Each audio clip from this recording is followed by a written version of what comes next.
ফিরে এলাম ব্রেকের পর কথা ও কবিতার হাত ধরে। কখনো কখনো মনে হয় না কবিতা গান আমাদের মন প্রাণ একেবারে একেবারে ফুরফুরে করে দেয়। একথা সত্যি। আর সত্যি বলেই আপনারাও কিন্তু একেবারে মনের আঙিনায় আমাদেরকে জায়গা করে দিয়েছেন এবং আপনাদের সঙ্গে নিয়েই আমরা এগিয়ে চলি প্রত্যেকটি দিন প্রত্যেকটি মুহূর্ত কবিতার হাত ধরে। যেহেতু আমি বিশেষ করে কবিতাকে নিয়ে থাকতে পছন্দ করি এবং আমার সঙ্গেও যারা থাকেন আমার ঠিক ডান দিকে তারাও একই। এরকম আপনারাও যারা কবিতা কেন্দ্রিক কবিতাকে নিয়ে ভালোবাসেন, কবিতা যাপনে আমাদের সঙ্গে অনুভূতি শেয়ার করতে চান, যোগাযোগ করুন কথা ও কবিতায় আড্ডার জন্য 9433531731 এই নম্বরে। সঙ্গে রয়েছেন শাশ্বতী বিশ্বাস, আমাদের মিষ্টি শাশ্বতী। অনেকক্ষণ কেটে গেল, প্রায় অনেকটা সময়, 4টে কবিতা তো শোনা হয়ে গেল। এবারে কবিতা শুনবো না, এবার একটু গল্প করব। আজকে একটু অন্যরকম মুডে ছিলাম, মনে হচ্ছিল যে কবিতাই শুনি, কিন্তু এবার মনে হয় যে একটু গল্প শুনি। তোমার এখানে এসে কেমন লাগছে বলো? এখানে এসে আমার খুবই ভালো লাগে। এই চেয়ারে তো অনেক গুণীজন বসেছে, সেখানে যে আমি একটু বসতে পেরেছি এটা আমার কাছে একটা বিশাল পাওয়া। এই চেয়ার তো বাড়ির টুল নয় না, আর তারপর তোমার মতো একজন গুণী শিল্পীর সামনে বসে আমি করছি, এটাও আমার কাছে একটা বড় পাওয়া। আমার তো মনে হয় তোমরা যারাই ওই চেয়ারে বসো প্রত্যেকের থেকে আমি প্রত্যেক মঙ্গলবার অনেক কিছু শিখি। কারণ অনেক কবিতাই আছে দিদি, দেখবে যে একই কবিতা বিভিন্নভাবে বিভিন্ন জন উপহার দেন, তাই না? সেটা শেখার, তার থেকে বড় কথা কত অনুভূতি আছে, কত বেদনা, কত সংগ্রাম, কত লড়াই লুকিয়ে থাকে তাদের এই জীবনযাপনের সঙ্গে এবং সাংসারিক জীবন সংসার জীবন চলতে চলতে এই কবিতা বলো গান বলো যে কোনো জিনিসকে এগিয়ে নিয়ে যাওয়াটা মানে যথেষ্ট পরিশ্রম করেই করতে হয়। সেটা ইচ্ছা না থাকলে এগুলো হয় না, মানে খুব প্রচণ্ড ইচ্ছা থাকলে তবেই এটা হয়। আচ্ছা, তুমি এই কবিতাকে নিয়ে আগামী দিনে কি করতে চাও ওটার আগে একটু তুমি আমাকে বলো যে তোমার এই কবিতা, ধরো একটা কবিতা আবৃত্তি করতে হলে প্রথমে কি কি সব এক নজরে, ধরো সে শেখে না, নিয়মিত চর্চা করে না, কিন্তু তার ইচ্ছে হলো যে সে আবৃত্তি করবে বা পারফরমেন্স করবে কোনো মঞ্চে, তার জন্য তুমি কি বলতে চাও যে প্রথমে তার কি প্রয়োজন? প্রথমে কবিতাটাকে বারবার পড়তে হবে, কবিতাটার বোধগম্য হওয়া দরকার। কবিতাতে কবি কি বলতে চেয়েছেন, কি চিত্র আঁকতে চেয়েছেন, সেটা যদি খুব পরিষ্কার হয়ে যায় তখন সে নিজের মতো করে সে কবিতাটাকে রূপ দিতে পারবে। কবিতা তো একটা শিল্প না, সেই শিল্পটাকে শিল্পীর উচিত সেটাকে নিখুঁতভাবে উপস্থাপনা করা। তার জন্য সেটাকে বোধগম্য হওয়া সবার আগে প্রয়োজন আমার মনে হয়। সেই সঙ্গে জড়িয়ে আছে উচ্চারণ আছে, ভাববোধ, কণ্ঠ সবই আছে। কণ্ঠের প্রয়োগটা ভীষণই গুরুত্বপূর্ণ। যদিও এখন অনেকেই নাটকীয়তা, আবহ এবং অন্যান্য অনেকগুলো বিষয় নিয়ে কবিতা নিয়ে অনেক নতুন নতুন কাজ আমরা দেখছি। অনেক এই সময় দাঁড়িয়ে অনেকেই খুব ভালো কাজ করছেন কবিতাকে নিয়ে, কিন্তু তার মধ্যেও কোথাও গিয়ে আমার মনে হয় কণ্ঠ নিজের যা যে কণ্ঠে আমি কথা বলি সেটার আলাদা করে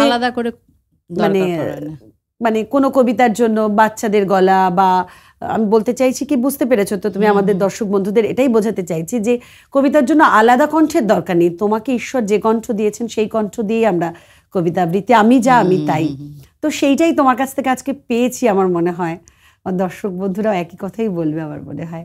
এবার বলো, আগামীতে কি ইচ্ছে আছে কবিতা নিয়ে, কি স্বপ্ন দেখো? কবিতা নিয়ে আমি আরো চর্চা করতে চাই যাতে নিজেকে একটু ভালো রাখা যায়। নিজেকে ভালো রাখতে হলে এই কবিতা চর্চা করলে আমার মনে হয় অনেকটা ভালো থাকা যায়। এবং আমি বলবো সবাই যার যেটা ভালো লাগে, কবিতা হোক গান হোক, বা বিশেষ করে আমি এখানে কবিতা করতে এসেছি কবিতার কথাই বলবো, ভালো লাগলে সেটাকে নিয়ে একটু চর্চা করা দরকার। হ্যাঁ, তাহলে নিজেকে অনেক ভালো থাকা যায়।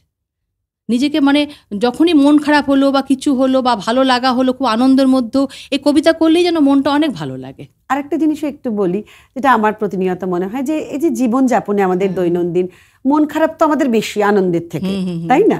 সেই মন টেনশন নিয়ে আমরা চলি সব সময়। আর এখন যা লাইফস্টাইল মানুষের, তাতে অনেক বেশি আমাদের সেই টেনশনটা কাজ করে, ভীষণভাবে আমাদের সমস্যা হয়। সেই সময় শান্ত হও তো রবি ঠাকুরের কবিতা আমাকে যেমন ভীষণভাবে শান্ত করে, রবি ঠাকুরের কবিতা এই সময় দাঁড়িয়ে বা সেই সময় দাঁড়িয়ে একাল সেকাল সুখ দুঃখ ভালোবাসা সবকিছুর মধ্যে জড়িয়ে আছেন রবি ঠাকুর। এটা তো কোনো কিছু খারাপ লাগলো রবি ঠাকুর, ভালো লাগলো রবি ঠাকুর। আচ্ছা, এবারে আমরা একটা কবিতা শুনবো। তোমার অনেকটা সময় গল্প হলো, আগেই গল্পগুলো করতে পারতাম, মনে হলো যে না, দিদির একটু কবিতাই শুনি। চলো, এবার কি কবিতা? এবার আমি যে কবিতাটা শোনাবো একটা বাচ্চাদের কবিতা, কলমে সুকুমার বড়ুয়া, কবিতা ফুটবল। খেলা শুরু, ফাইনাল। মাঠ থেকে জয়নাল, উত্তরে ডালপুরি, দক্ষিণে ঝালমুড়ি। নাম করা দুটো দল, মাঝ মাঠে এলো বল, এই জোরে দিল কিক, বল পেল কার্তিক, ছুটে এলো আনোয়ার, কর্নার কর্নার, ঘুষি দিল অনিমেষ, ফাউলের নির্দেশ। দক্ষিণে মাঠ খালি, শট মারে ফিরোদ আলী, গোল গোল গোল। না না না, বল পেয়ে গেল রানা, রক্ষক আব্বাস ধরে ফেলে সাব্বাস, ছুড়ে দেয় বাবুকে, বাবু দেয় সাবুকে, সাবু দেয় রানাকে, রানা দেয় ছানাকে। গ্যালারিতে গোলমাল হয়ে বেশ বেসামাল, হাতাহাতি মারামারি, রেফারির হুঁশিয়ারি, বেড়ে যায় দ্বন্দ্ব, খেলা হয় বন্ধ। ফুটবলের মাঠ থেকে ঘুরিয়ে নিয়ে এলে পুরো একদম, খুব সুন্দর। আচ্ছা, আমরা পরের কবিতায় যাই।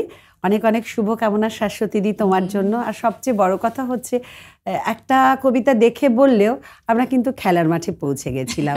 মানে তোমার বলার ধরনটা আমাদের মনে হলো আমরা কমেন্ট্রি অনেক বড়দের কবিতাই করলাম, তো একটা বাচ্চাদের কবিতা করলাম, ওই জন্য খেলা নিয়ে। এটা ছোটরা বড়দেরও ভালো লাগবে, তাই না? খুবই ছোটদের তো খুবই ভালো লাগবে। কবিতা নিয়ে পথ চলো, কবিতাময় জীবন হয়ে উঠুক তোমার, এবং আরো অনেক পারফরমেন্স করো, অনেক মানুষের কাছে তোমার এই কবিতা নিয়ে দূরত্ব যেন না থেকে, মানে দূরত্ব যেন নিবিড় করে দিতে পারো সকলের সঙ্গে সম্পর্ক। আসলে আমরা তো এখন ভীষণ আলাদা আলাদা, এই আলাদা আলাদাটা যেন এক এক হয়ে যেতে পারি, একে একে দুই। সে আবার অপূর্ব দত্তের কবিতার লাইন চলে আসে, একের পরে দুই, ইচ্ছে করে আকাশ তোমায় একটুখানি ছুঁই। তো এই ছুঁয়ে থাকুক তোমার জীবনে কবিতা। শেষ কবিতা, একদম শেষে এসে গেছি, কি শোনাবে? কবি নীরেন্দ্রনাথ চক্রবর্তীর কবিতা উলঙ্গ রাজা।